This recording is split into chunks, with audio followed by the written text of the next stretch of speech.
and NFL Network. There are the statistics on pancreatic cancer right now. 117 people die each day from that disease. It has a survival rate of only 8%. 71% of patients die within 12 months of being diagnosed. Some scary but factual statistics. But maybe there's hope. Former NBC chairman Bob Wright, who's also the co-founder of Autism Speaks, has launched the Suzanne Wright Foundation to fight pancreatic cancer. His wife was diagnosed with the disease October 2015 and passed away 9 months later. Well to done. the day, you Yes, said. to the day, 9 months. 29th of October to the 29th of July. You still miss her. It was a horror show from day one. Since the government started this war on cancer, what was it, 40 years ago, you're pointing out that pancreatic cancer has seen the least progress. Probably no Pancreatic cancer progress, right? never got in the war. The numbers that you showed up there have really not significantly changed at all in 40 years. The worst one is the mortality rate. I mean, the acid test for diseases that kill people is the mortality rate. There are many, many cancers. All of the 12 larger cancers have moved the mortality rate down dramatically. I mean, really dramatic. Prostate cancer used to be about 40%. It's 0.07. To give you an example, that's the best one. But childhood leukemia was in the 80s, and now it's in the low 8 or 9. So this one is 93% for forever. And what makes it so vexing? I mean, has the drug industry tried? How much money has been thrown into this area of research? Well, I'm going to be.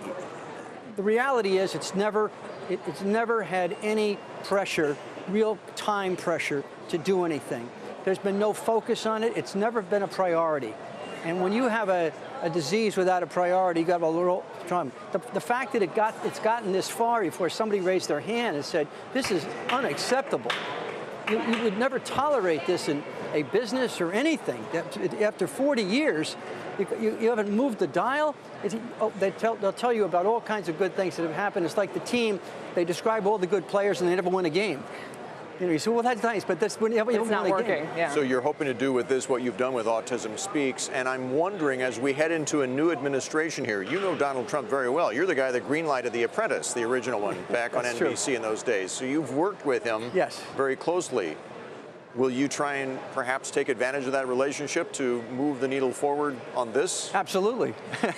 Do you think he'll respond? Well, I hope so. He has an opportunity here because the reason you have 41,000 jobs to fill, 4,100 jobs to fill, is because every political appointee in senior government has to have to resign technically. The president doesn't have to accept them. But all the people in Health and Human Services, which is the largest of all these agencies, because it's the FDA, it's the NIC, the National Cancer Institute, it's all medical, it's Medicare, Medicaid, it's everything, that's going to turn over. That whole team could turn over, and probably should turn over, and he will be the one that appoints it. And all of the change of direction, and we need is a change of direction. It's money, it's always money, but priority means you move money around. Well, he has said he wants to reform the FDA to make it more amenable to patient needs. No, what he said, it was so, yes, what he said makes so much sense. The FDA has a line, think of a line with 4,000 people in it. They all have a drug they want approved. And the first guy in the line might be the guy with a green aspirin. And the last guy in the line might be somebody that has something to do with pancreatic cancer. They shouldn't be in the same line. And anybody that's dealing with the mortality rate disease should be in the front. They should be a separate line. One last question on this. There's a lot of fear out there. We had a reporter at the National Institutes of Health the other day, they were sort of concerned even about this idea of defunding, or that it's going to be a science-unfriendly kind of administration. Is there anything that the only thing unfriendly that a lot of people at the NIH might like is if they're held accountable.